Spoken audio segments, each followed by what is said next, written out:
Poets Out Loud!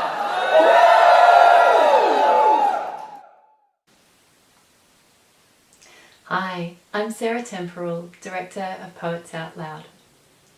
This broadcast comes to you from the unceded lands of the Bundjalung Nation. I acknowledge their elders, past, present and emerging, and pay my respects to First Nations people of all the lands this broadcast reaches. Thanks for joining us for this online edition of the Youth Poetry Slam from Poets Out Loud. We are so excited to bring you this showcase of fresh new voices from our youth program based in the Northern Rivers of New South Wales. When I started this initiative, I had no idea how many challenges 2020 would throw at us.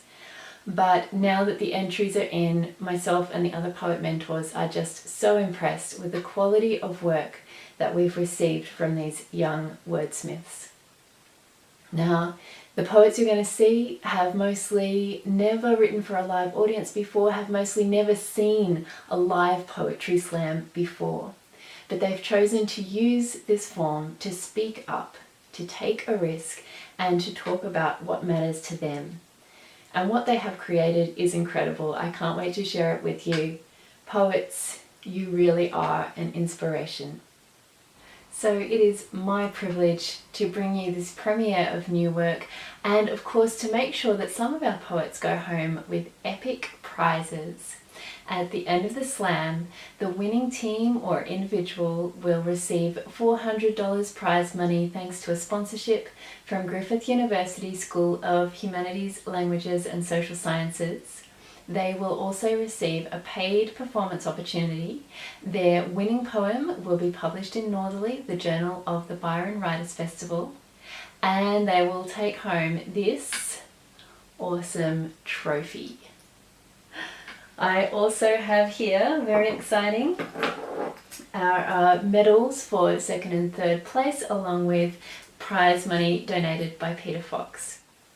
But I tell you, I would not want to be the one who has to pick the winner. So to do that, we are joined by Dr. Sally Breen and Sam Turnbull. Now, Sally is a senior lecturer in creative writing and publishing at Griffith University. She's a widely published, prize-winning author.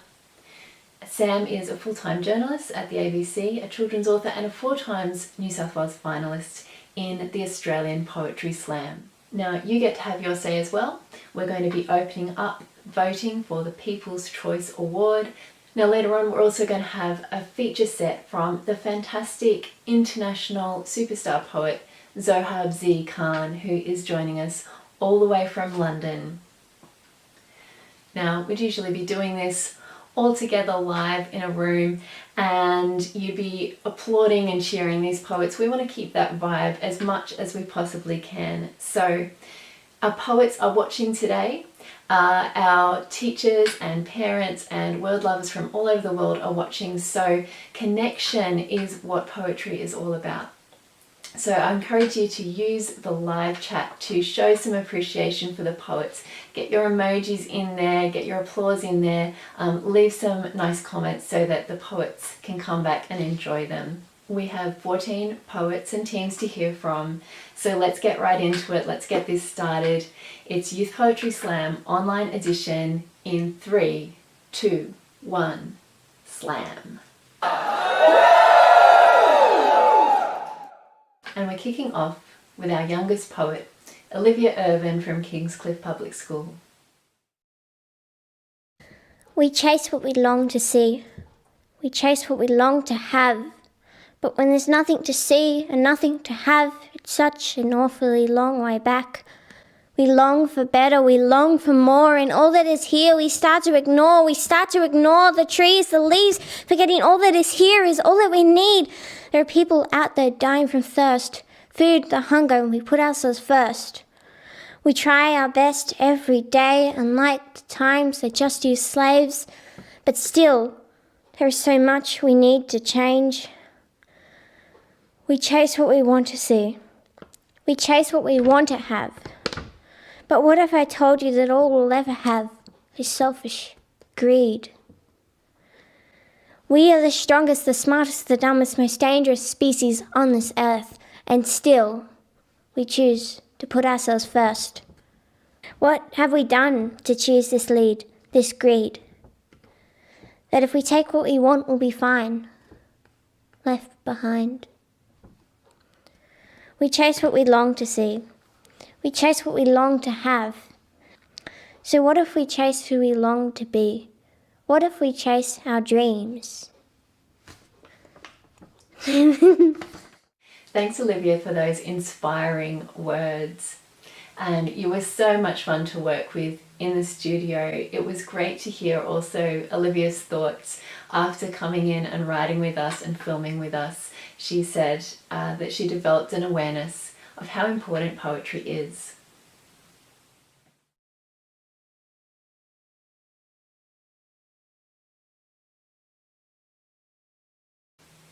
Next is a team of 2 from Murwillumbah High School, Lucy McPhee and Neve Power. It's the baby screaming. It's the cake burning. It's the messy house. It's the house upon my shoulders. It's a baby on my hip. It's the stress. It's the anxiety. What am I? Am I chained to the kitchen? We work until we can no longer. And chain another woman to the kitchen to care for us. The cycle goes on and on. My mother teaches me, and I teach my daughter. We are taught to cover up. To act like a lady. What is that? You want us to stop. Or is it you who can't control yourself? Is it you who needs to cover up? Suck Suck in your waist. Blow your chest out. Shift your thighs in. Press your bottom out. Wear that. Don't wear that. Look like that. Don't look like that. Why should the way I dress determine if a boy likes me or not? We shouldn't be taught just how to make the pasta. We should be taught how to make the cars go faster. Can your husband even change a tire? Ha! Dresses and makeup, babies and cooking, cleaning and caring. It's a man's world. No, it's not. It's a woman's world. Lucy and Neve, great job. Let's get some appreciation in the comments for this duo. Now, when you're watching poetry online, the comments we know is a really great way to share your favourite lines from the poem. And I think mine would be, we should be taught to make the cars go faster. Awesome job, girls. Thanks for speaking up, and I think we may need to add some bonus points for the use of a teacup in that poem. Love your work.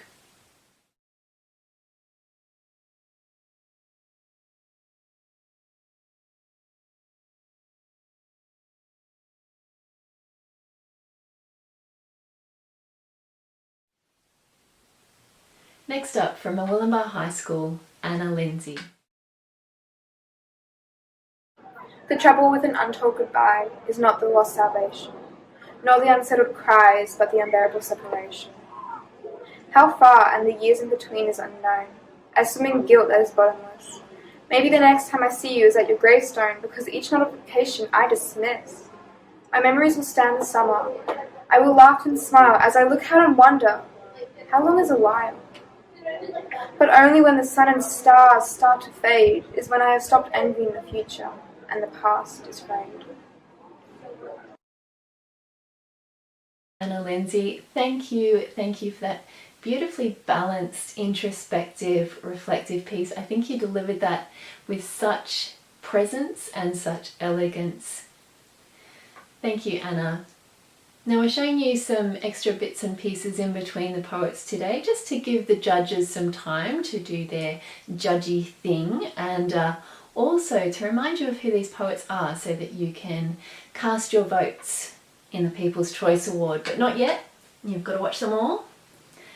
And so our next poet, well, she says she really started writing slam poetry in her room, and she's no stranger to raising her voice for ideas and activism. Please welcome, from Byron Bay High School, Holly Somerville-Knott.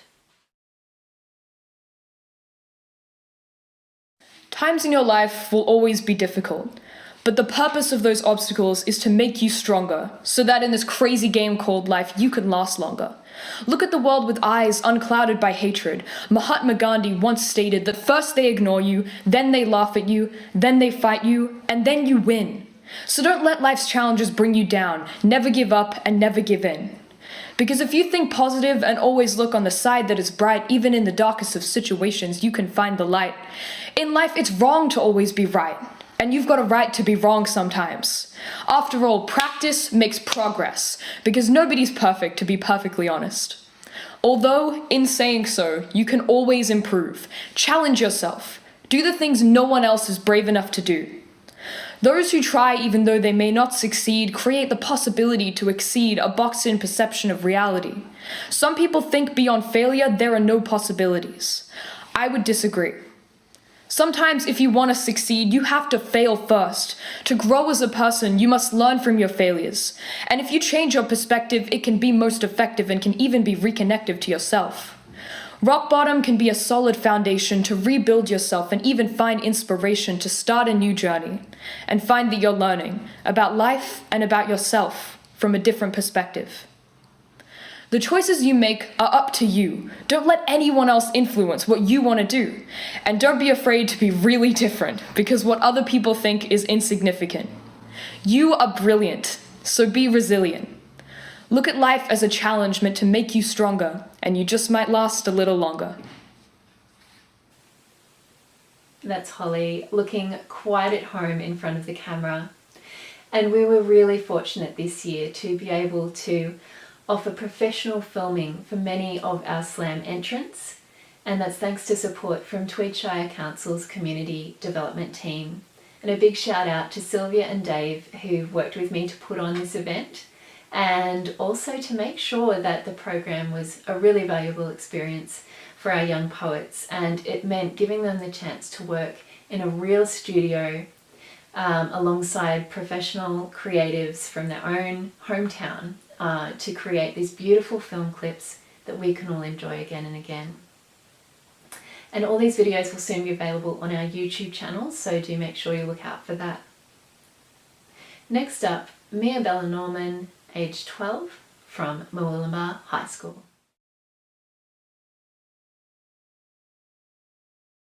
Stumbling and tumbling, falling and stalling. It's the things we do, we can't control it. It's like we're falling into a pit. No matter how hard we try, you just want to lie. You put on a fake smile and your thoughts just fill more of your pile. Why do we lie? Do we lie just to pass the time? People deceive, and people close to you just leave. You tore them to pieces, so they did it back to you. You have deception and you perceive. You perceive when they're gone, you perceive what you had. You try to call them back, but alack, alack, alack. Stumbling and tumbling, falling and stalling. It's the things we do, we just can't control it. Thank you, MIAHBELLA. Some really nice rhymes there. And a big thank you to all the Murwillumbah High School students who really took to slam poetry after our workshop. They wrote, they performed, they rehearsed, and they even did such a great job there of filming themselves and editing their clips together. A big shout out to their teacher, Kylie Lenhart, who supported so many young poets through the process. Kylie, I am in awe of your organisational skills to pull this off. What an amazing job you've done. Now stay with us, because you're going to get to have your say very soon and vote for your favourite poet or team. And next, to take the virtual microphone is Bianca DENCH, age 13, also from Murwillumbah High School.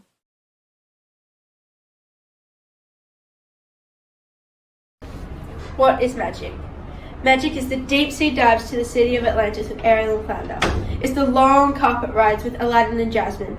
Magic's being able to escape into a 55-inch TV and fall down the rabbit hole with Alice. It's the swinging on tree vines with Tarzan and Jane, and the honey picnics with Pooh. Disney is magic. As Cinderella once said, just because it was done doesn't mean it should have been done. She taught us that everyone should be shown kindness. Snow White has shown us that the real beauty comes within. Hercules has taught us to direct our energy into good things.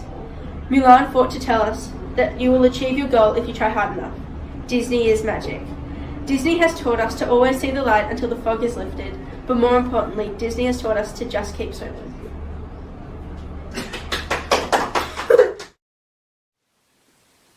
Thank you, Bianca. It looks like you had a lot of fun writing that poem.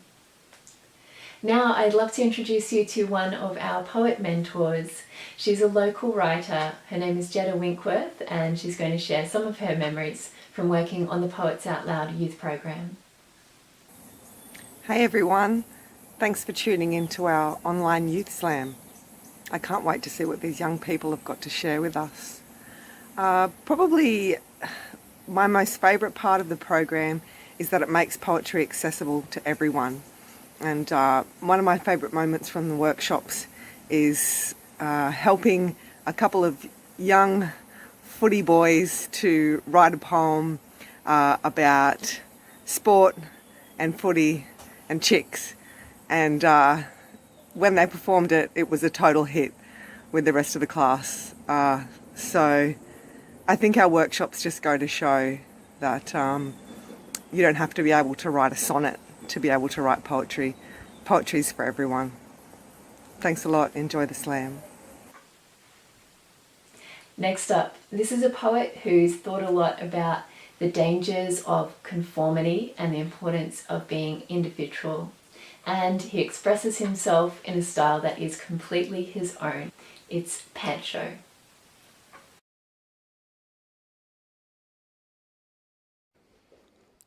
A confederacy of ants hitched up their pants and toiled up the hill with a Turkish delight on their backs. Such an excess in gelatine had been authorised by the Queen. She justified it as a vaccine for her inelastic knees. But as the Queen had never quite cared for the faculties of locomotion, everyone in the confederacy knew that they were merely the devoted casualties, compromised in the loving name of Kathleen, their broad in the beam queen, and her intemperate affiliation with sweet cuisines.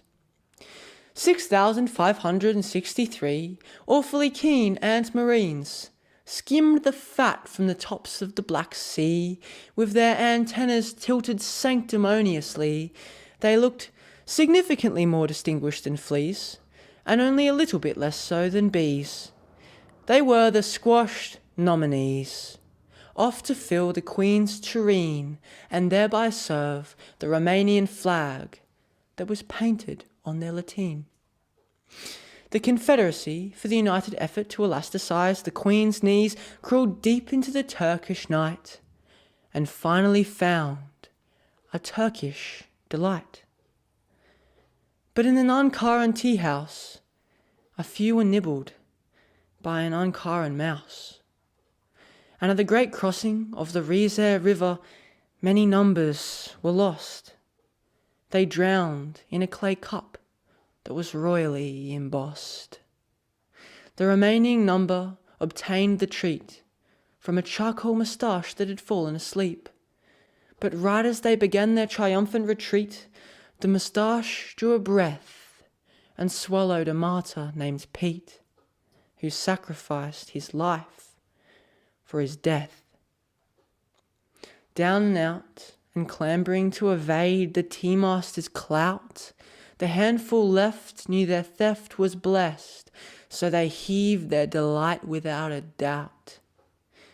But their legs came loose and ran away once they'd shouldered the sugar from night to day. Rosewater leaked into their eyes, and they slivered on their respective thoraxes, for it was the only holy way. They would apologize profusely for any delay.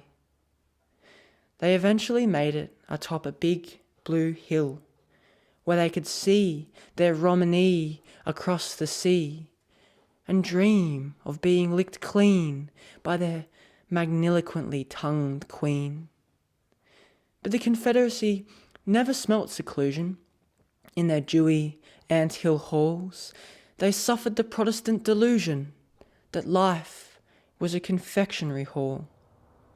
So with an irreverent, lukewarm sun in their eyes, and Queen Kathleen in their cries, they were all squashed, and they were smattered, and you could hardly see any of them die their deaths, or even head to heaven for that matter at all, because the Turkish delight was awfully big, and they were rather small.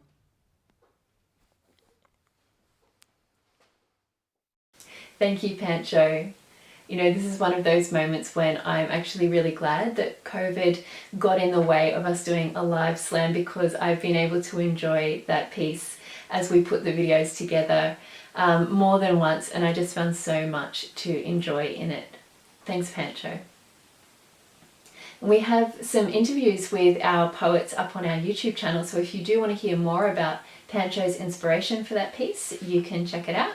Poets Out Loud on YouTube. Plus you'll find there some studio performances from our poet mentors, plus a few live performances from our open mic night that's held at M Arts Precinct in Murwillumbah on the second Thursday of every month. Now, with this entry from Pacific Coast Christian College students Lily Rumsey and Montana Markland, we're going back in time to ancient Greece to meet the philosophers.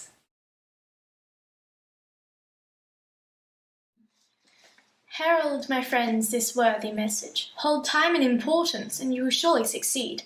Our lifetimes are not measured by time or mere seconds, but rather by the moments and things we achieve. Now, what would you do if your life was threatened? Would you count each second, or truly believe that your life can be lived to the full, not lessened by moments, memories, and things once achieved? No, my friends, I think you have it wrong. Time is measured by where we belong, and perhaps that part is blurry and unknown. Or perhaps the resting part of us long outgrown. But whatever the case, our time on this planet is not measured by our achievements. It is measured by the moments of our lives, all of them, and the progress of human movement. I'm sorry, my friend, but I have to object. It is not I, but you, who has the facts all wrong. You are so small-brained and willing to accept every lie and possible truth told by the throng. The simple-minded and boring settlers are those who dismiss the real go-getters. Is it so wrong to question the basis of what we live upon? You're right, my friend. It is not at all incorrect. But let me tell you a short story. It may not be what you expect. There was such a girl who wasted her moments, and when the time finally came to hand in her payments, she was left standing there in utter regret, for she had spent every dollar, every cent. And the things she spent them on, they weren't even worth an atom. You see, my friend, you finally see. These moments should be important to you and me. Time runs out and cannot be controlled, but moments we can live and chances we can hold. If we live in the moment, we would never get old. You're right, my friend. I do indeed see. Moments are an escape one can't foresee. Time is merely a resin of moments, and moments are excusable omens that tell us to continue on, despite the odds. But if we don't stop and look around, we might just miss the frauds of the world around us and forget the moments of infinite trust. But though death is inevitable, let the music play on.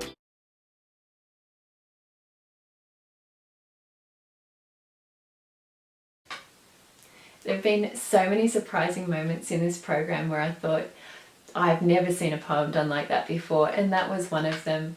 Montana and Lily were so creative in using the slam poetry format to play out this dialogue in rhymed verse and in costume. Great job, girls.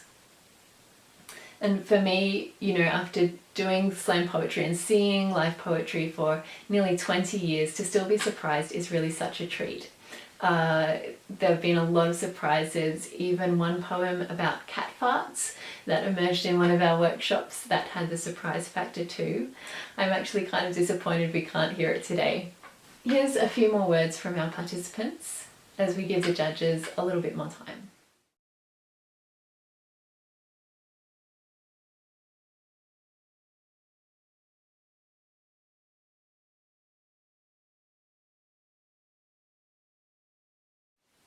Our next poet is aged 14, from Murwillumbah High School, LAYLA KERNAGHAN. Oftentimes, I feel that I'm drowning in a darkness that I just don't understand. It feels like a knife being plunged into my heart. I just want to cry a lot of the time. When it starts, it feels like it will never stop. Like I'm paralyzed, invisible. So no one around me sees me. And when they do, it's too late. I shake uncontrollably. Tears start to escape. Lucky them, I can never escape the prison that is my mind. I don't talk about it because I feel that no one will care or listen to me. I try as hard as I can to hide my pain and darkness, but people see right through me. They start to press me with questions until I crack and can no longer take it. I start to feel like I'm drowning in the darkness again. The world around me as I know it crumbles. All the positivity leaves my body. It would just be better if I left this world, and it takes all my willpower to go on like nothing's wrong and there is no darkness.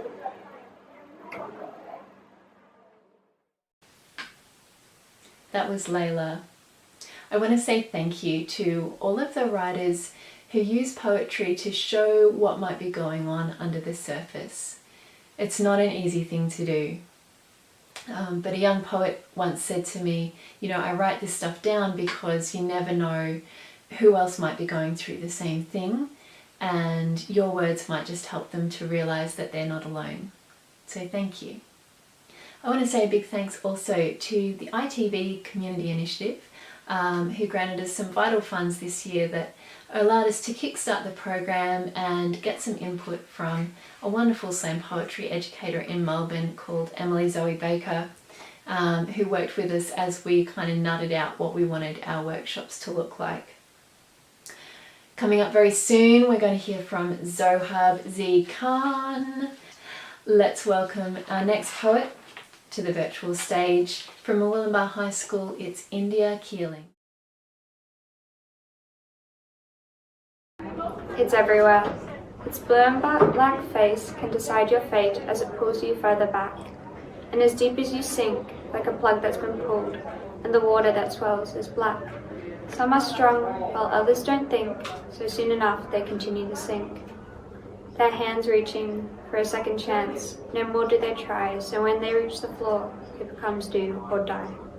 The undiscovered mouth can provide a door, and here's this second chance you're waiting for. Sees through you and will decide, are you worth it? If so, push through and float to save a life. But if not, the mouth will close and swallow you up, so then you're dead. Beware. There's no friend. From the salty blue, love from the ocean, stay away, I've spoken.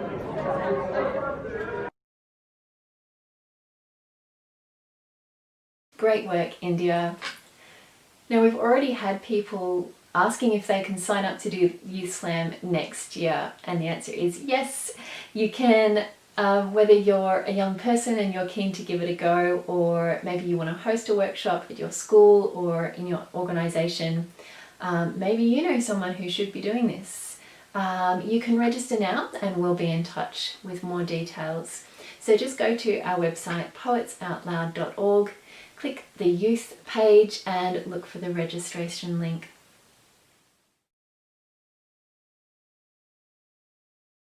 One of the great things about doing slam poetry in teams is getting to work with your friends, have a great time and make each other laugh. This next entry has definitely done that. It's a team from Murwillumbah High School with a piece called That Fatal Glare.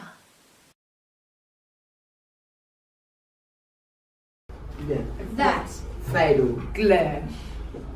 You take the 7 and multiply it with the 3, and that's how you get your answer. Boys, would you two like to show us how it's done? No, miss, I'm good, thanks. What is 7 multiplied by 3 then? Don't I miss? Is it 10? Your homework is to learn the times table. Don't sit like that, it's unstable. You're unstable. Apologise right now. No.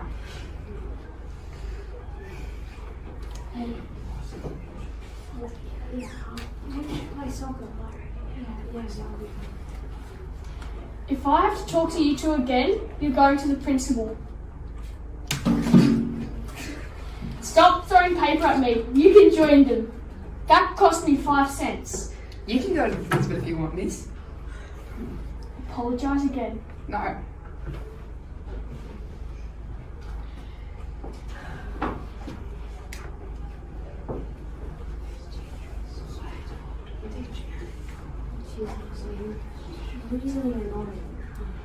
You two, you can both go to the principal. No, miss, no. Yeah. Stop doing doing that. You can go join them. But I wasn't throwing paper at you. You know what? So boring. I quit. Okay, I think I might retire. Okay. Yes, no, teacher.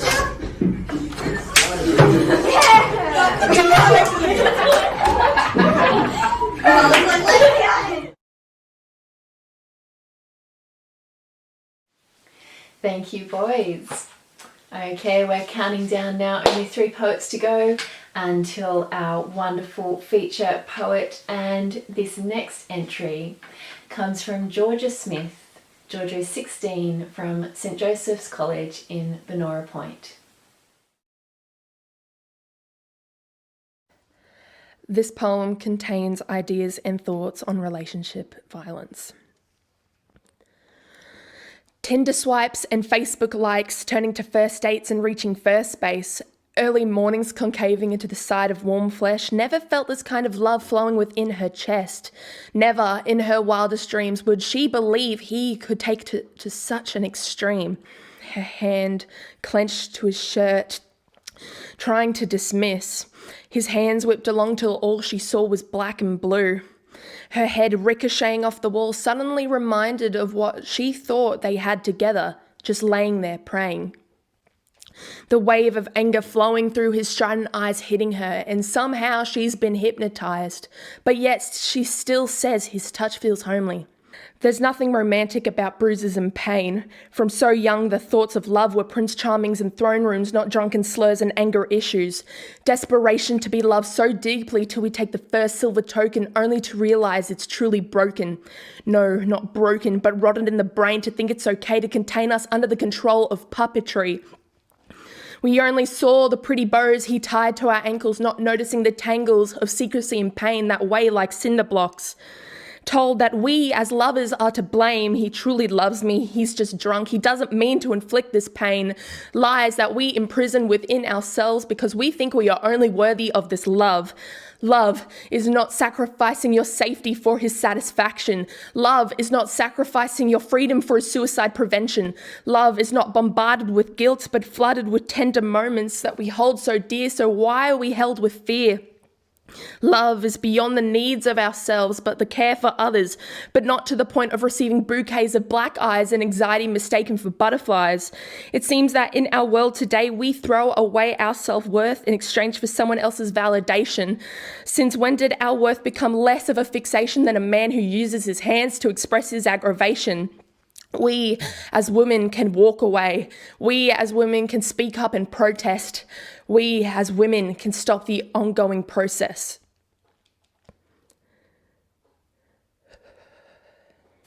Beautiful work from Georgia. And you can hear more of Georgia on our YouTube channel. Now let's hear another story from one of our poet mentors, Katinka Smith. My favourite part of this whole process has been seeing people come alive and seeing the next generation of, poets becoming.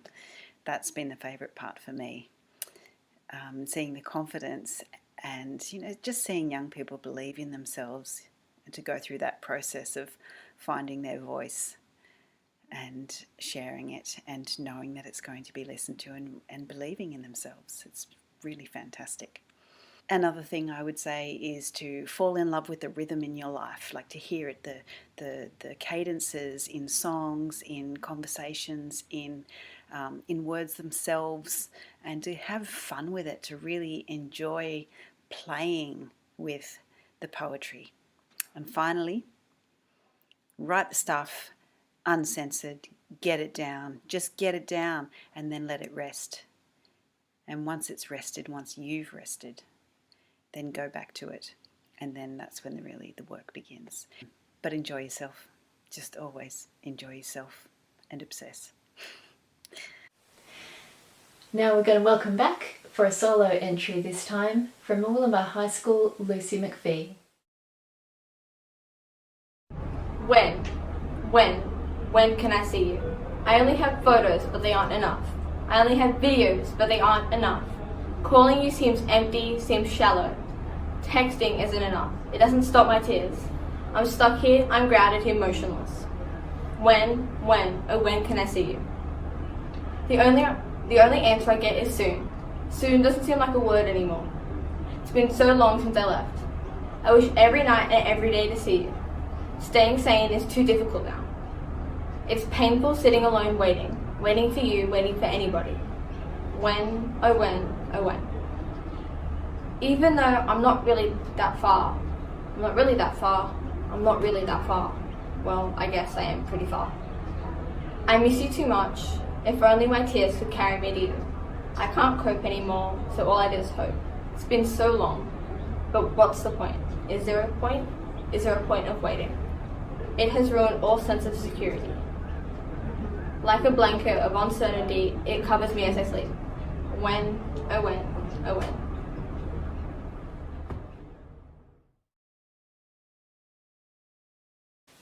Lucy, thank you, and I really hope that you keep writing. The Poet Mentors and I are really looking forward to getting back into classrooms and youth groups next year to help more young people to find their voice. In our workshops, all the students come out of it having created their own slam poem, either in teams or individually. And we use a lot of fun and interactive processes to make sure that you can write about anything that you think is interesting or important or funny. It's interesting that most people really have no idea that they can stand up in front of a room full of people and read a poem that they wrote. But by the end of our workshops, that's what just about everybody does. And they have a lot of fun doing it. Now, it's a pleasure to present our final entrant in the Youth Poetry Slam, 14-year-old First Nations poet from Kingscliff High School, Jasmine Logan.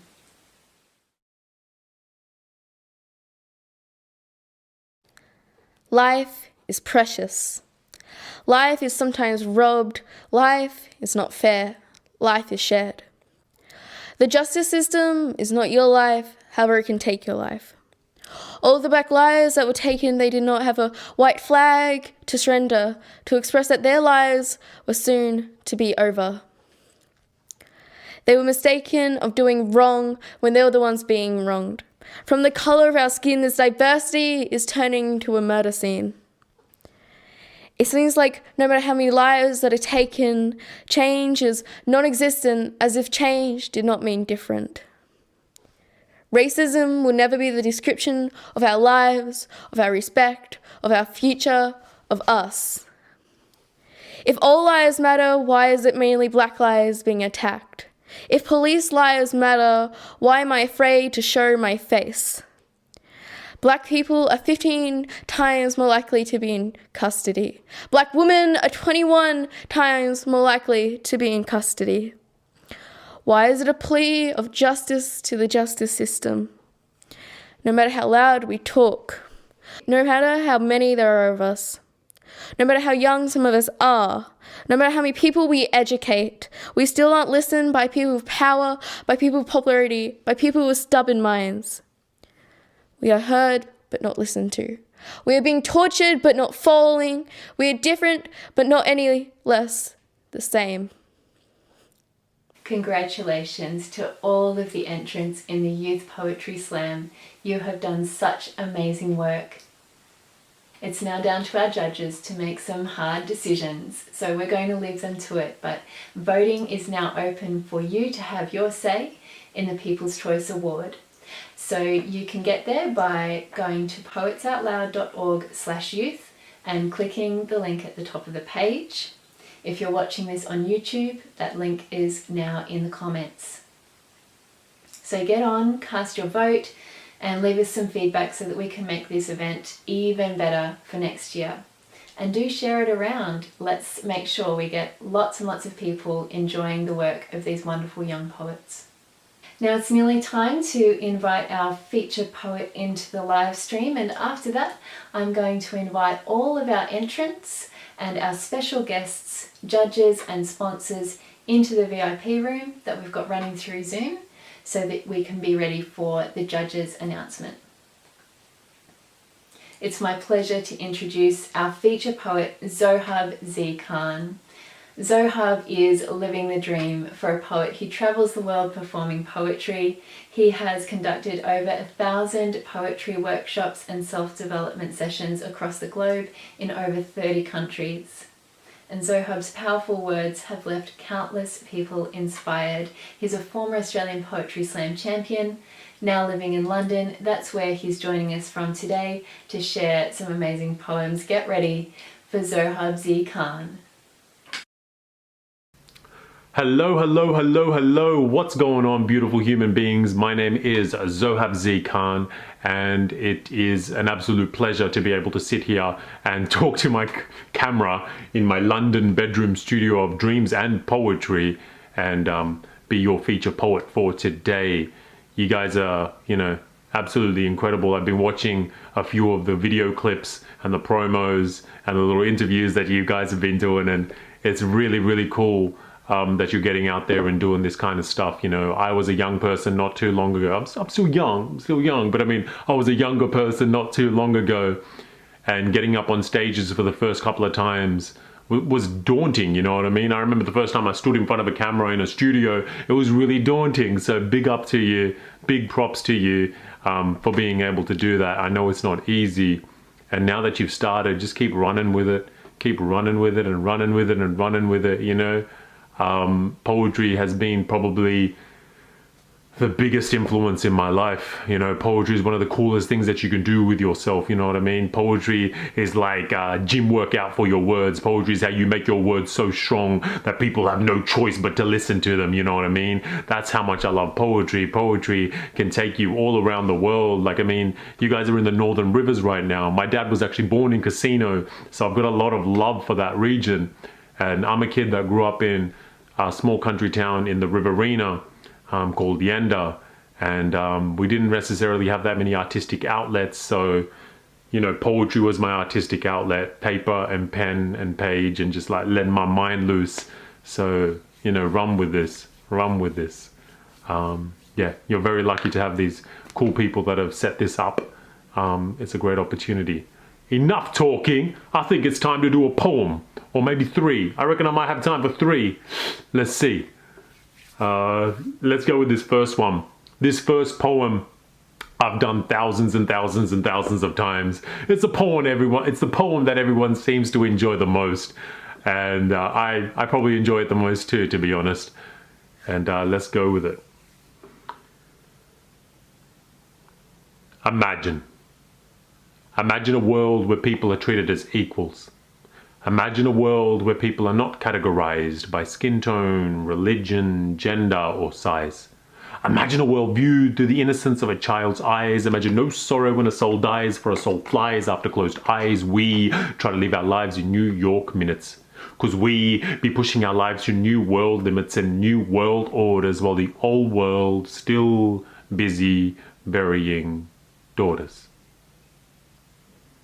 For they prefer sons. Only for those sons to pick up guns and kill sons of righteous ones, and those righteous ones tell their sons that those sons killed their sons, so their sons killed those sons, and sons kill sons, and sons kill sons, and sons kill sons, and Sun Tzu was wrong, for there is no art in war, for art is love, and there's no love in war. Imagine we loved more. And loved for the sake of love, for the love of love is the best love above all. Imagine a world of no wars, and hearts with no doors exposed raw. Imagine the life of another being the life of a brother. Imagine every embrace filled with the love of a mother's. Imagine a world of no strangers and only kindred neighbors. It's about time hatred gets outdated and our differences are celebrated. For our forefathers waited. But we, the people, shall wait no more. Today we take our stand. Imagine no French burqa bans and bikinis in Afghanistan.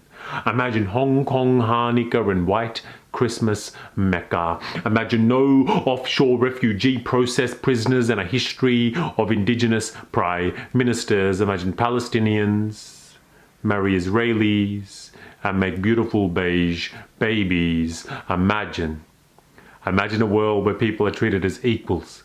Imagine a world where people are not categorized by skin tone, religion, gender, or size. Imagine. Thank you, thank you, thank you, thank you. I'm going to assume you're clapping. If you're clapping, thank you, thank you, thank you. If you're just like, thank you, thank you, thank you for that too. I hope you enjoyed that. That's probably one of my favorite poems. Let's just keep cruising. Let's just keep cruising. Here is something a little bit different. One piece of advice that I could give is don't necessarily fall into the trap that you need to write a slam poem in the style of a slam poem that everyone else is slam poeming in. Do your own thing when you need to do your own thing, you know, just let your voice roar, you know what I mean? Cool. Let me take it. What be shaken? Assalamu alaikum, let me take it back to 87. 7-Eleven, pregnant mama did the double shifts, daddy did the double two in the factory. Had to do it to put the food on the table for me and my two siblings, Auburn, Western Sydney, 2-bedroom flat. Parents sick of that. Rat race, so they moved the family to the country, quickly told you be different. You're the colored kid. That maybe make me hate my skin. Then 9/11 came, overnight became public enemy #1. Now you just ain't the colored kid. You're the terrorist. So I started swinging fists, but realized there'd be too many of them. So I picked a pen and pad, started writing rhymes. It became my jihad. That was a quick one. That was a quick one. It's all about letting that soul release. You know what I mean? All about telling your story. And that's the incredible thing about poetry. It's a great means of telling your story. Shall we do one more? Shall we do one more? Yeah, have we got time to do one more? Oh, I really hope so. All right, let's do one more poem. This poem is another one of my poems that I've done 1,000+ times, I reckon. And this is probably one of my favorites as well. It's a true story about the city, the town that I was going to university in. Let me jumble my words. I used to go to university in Wagga Wagga, and I still consider it my hometown. And this is a true story about a time when I was walking down the streets in lovely Wagga Wagga, New South Wales, and I had an interaction with a not so lovely human being.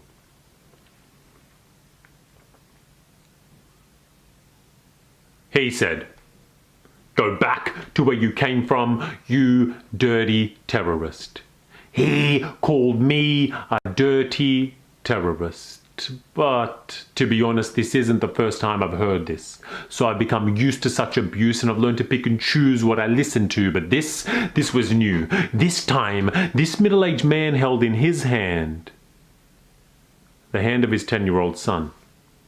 And I'm not one to tell someone how to raise their seed, but this made my soul bleed black, boiling blood. For when I have a son, I'ma teach him love.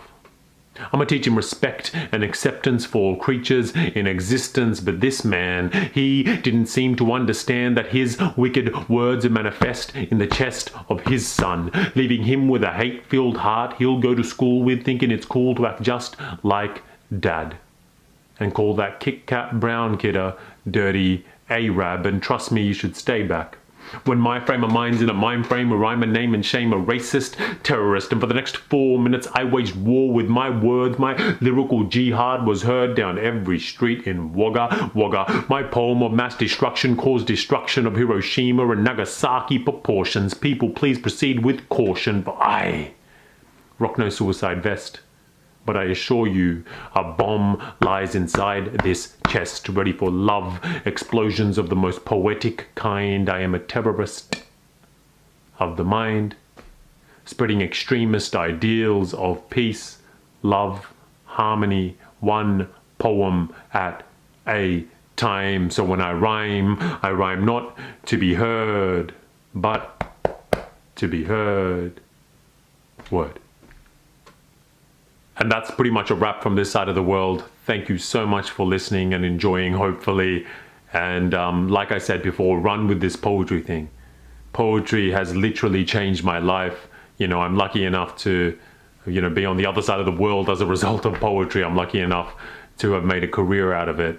And, you know, it's something that's saved my life more times than I can count. It's something that's allowed me to grow as a human being. And I can definitely attest to the power that poetry has in the effects on young people, you know what I mean? So If you ever need any help, if you ever need any words of advice or whatever it happens to be, shoot me a message or something along those lines. Thank you so much. I think I'm done. I think I'm dusted. Pwah, pwah. Thank you, thank you, thank you, thank you, thank you.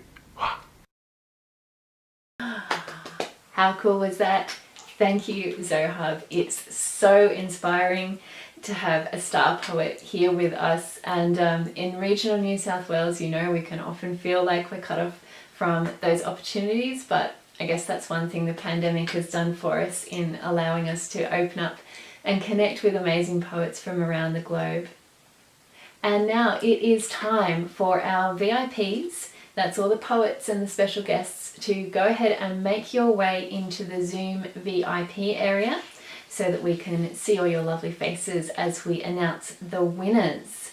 Now, you have that link in the email that's been sent to you today. So go ahead into that email, click that Zoom link, get into that Zoom meeting and pause the YouTube live stream, and we'll see you there very soon. Everyone else, stick with me. I hope you're getting excited to find out the winners of our Youth Poetry Slam. I'm excited, I'm kind of nervous, I'm kind of tense. We're going to keep you in suspense for just a little while longer. Let's hear from one of our mentors as we look back on the program. Hey, I'm Anna Avocado, and my favourite part of being a poet mentor this year in the youth program has been witnessing the creativity and diversity in the poetry, both in terms of the content of the poems, but also seeing the unique essence of each person that comes through in their poetry. My advice to any young writers would be to take risks and challenges with your writing and take the opportunity to write the things that you're scared to talk about. Now, I really hope there's some people watching today who are feeling kind of inspired, maybe thinking about giving this whole poetry thing a go. So there's one more poem.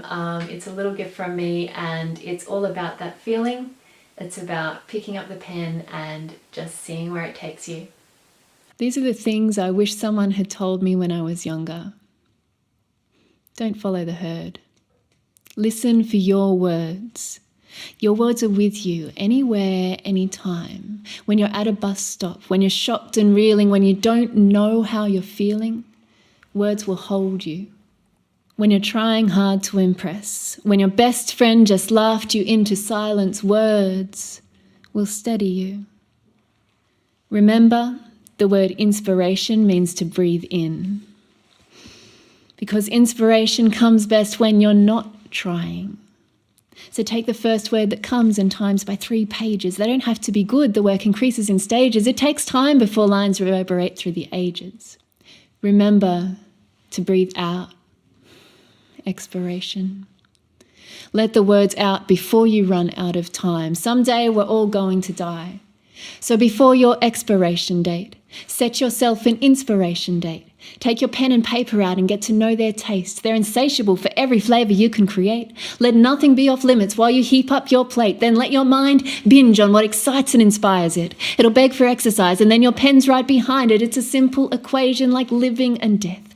Traced in your visions and the rhythms of breath, what flows in must flow out. And what you choose to imbibe becomes the lines you inscribe, becomes deeper every time that you write. Put yourself in service to those words. Let them herd you and surge through your breath till it burns. Let them learn you and unearth you from your hurts. Follow the urge to go further, leave your world upturned. Remember, in the beginning there was the word. That was always enough to love. Poets out loud!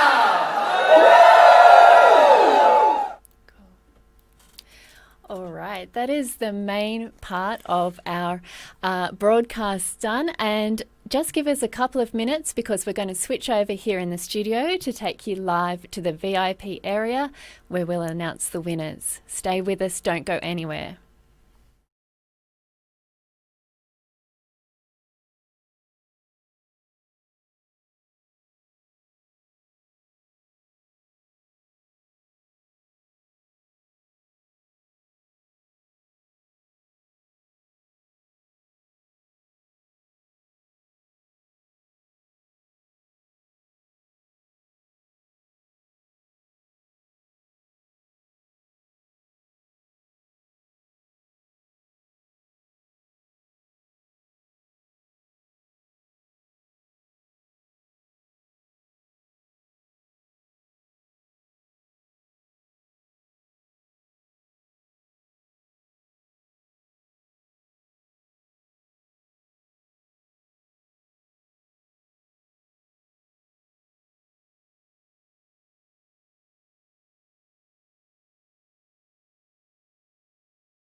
Okay, here we are. We are in the VIP area. We're here with all our beautiful poets, all our special guests, and of course our judges. And let's give a huge round of applause for all of the poets that we've heard from today. You guys were spectacular. Woo!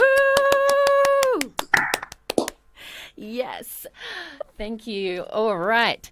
We are going to go to the judges so we can hear how they went with judging and, of course, see who our winners are going to be. Take it away, Sally. Sure. Well, first of all, I just want to congratulate each and every one of you and thank you for sharing your incredible work with us today. It was a really beautiful afternoon listening to your work, and it's quite remarkable how strong it is. I want to congratulate the Poets Out Loud team as well for this initiative. It's something that I think is very valuable and offering a space for learning that's connected to the classroom but is outside of it, and that's something we really believe in at Griffith as well. And the importance of community with writing. And so congratulations and thanks for asking me to judge. You didn't make our task very easy, guys. So everyone did extremely well. So it was a really tough decision today. So I just want you all to know that you're all very special and you all have a remarkable level of talent for your age. So please take that on today, no matter who wins the actual prizes. You're all very good, and I hope to see some of you at Griffith at some point. So thank you once again, and now I think I'll hand over to Sam, and then we're going to announce the winners. Hello, yes, ditto plus. I just wanted to say that to me, a winning or a memorable slam poem is something that most immeasurable. It's just something that makes you feel something, and that's hard to quantify sometimes. So I just wanted to say to all of you to remember that poetry, like all art, is subjective. And so if you're not one of the winners today, please don't let that stop you from continuing to write and continuing to perform, because what I think is good might not be what the next person thinks is good. So as long as you're enjoying it and you are getting that feeling when you're writing and performing and experiencing it as an audience member, just keep going.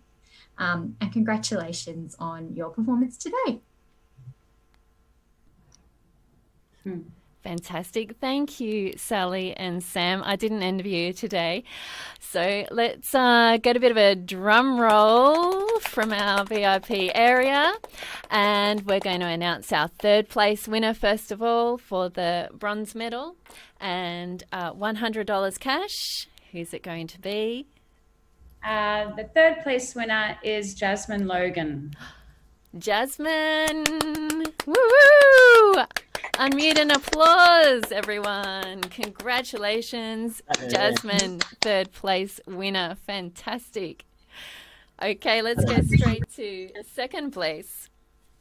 Silver medal, second $200 cash, thanks to Georgia Peter Fox. Smith. Who's it going to be, Sally? Oh, I just said it. Can you hear me? I talked over you. So I think Georgia knows. So you just heard. Thank you.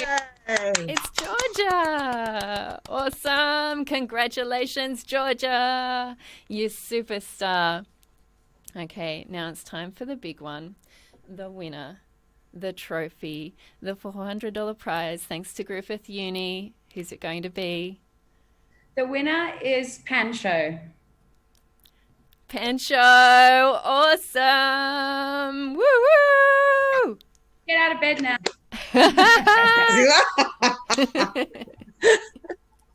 Mum comes in. He looks pretty chilled about it. Awesome. Thank you to all our poets, and congratulations, Pancho, Slam champion of the first Poets Out Loud Youth Slam. What an amazing achievement. And to all of our poets, if you didn't take a prize today, your work is going to live on. Your videos will be up on YouTube very shortly, so make sure you share that around. Make sure you share that People's Choice Award around. Let's get your work out there, and we're all going to enjoy it for a longer. Thank you, everybody. Another round of applause. Well done, everyone. Super work. All right, now, poets, stick with us in that VIP area. We're going to have a little chill out after we wrap things up here. So we're going back to the studio now to remind all our viewers at home to vote in the People's Choice Award. The link is up there now. It's open until the end of November. This broadcast will remain available to view, so you can share that around with your friends who might have missed out today, and follow Poets Out Loud on Facebook or Instagram to hear the results of the People's Choice Award. Now, if you or someone that you know would like to get involved with Youth Poetry Slam or Youth Program for 2021, make sure you visit poetsoutloud.org/youth, where you can register your interest now. And I would like to thank everyone who made today such a special event, such an amazing culmination of a lot of hard work this year. So Youth Poetry Slam Online Edition was proudly supported by Tweed Shire Council, ITV Community Initiative, Griffith University School of Humanities, Social Science and Languages, and a private donation from Peter Fox. And big thanks as well to everyone who got involved, to our wonderful judges, Dr. Sally Breen and Sam Turnbull, to our feature poet, Zohab Z. Khan, to our poet mentors, you guys are amazing, Anna Avocado, Katinka Smith and Jedda Winkworth, to Byron Writers Festival and the editors of Northerly, to Tweed Creative Studios, Vibrant Imaging, Favourite Son Music, to the teachers, to the parents, to the friends who've supported our poets. Thank you so much for bringing us these amazing young voices. And of course to the poets, we thank you. Most of all, what you bring to the world is incredible. So keep writing, keep sharing, keep speaking up, and we hope to hear from all of you again next year. That's it from us. See you later. Poets.